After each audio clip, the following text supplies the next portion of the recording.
संघर्ष योद्धा मनोज जरांगे पाटील यांच्या नेतृत्वाखाली मुंबईच्या दिशेने निघालेल्या मराठ्यांचा झंझावातांचा दसका राज्यकर्त्यांसह मराठ्यांना पाण्यात बघणाऱ्या मंडळींनी घेतलाय।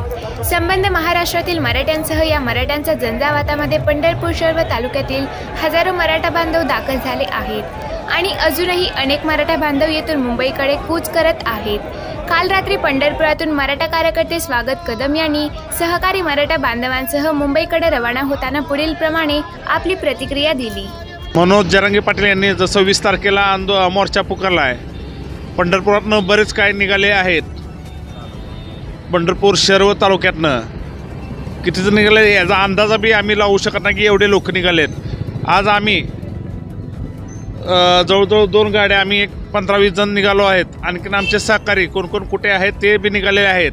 आज आम्हालाच बातमी कळाली की पुणे जाम झालेला आहे, पण आम्ही आणि उद्याही काही जण निघणार आहेत की जोपर्यंत जरांगे पाटील जो निर्णय घेत नाही तोपर्यंत आम्ही मुंबईतून हलणार नाही। जय जिजाऊ जय शिवराय।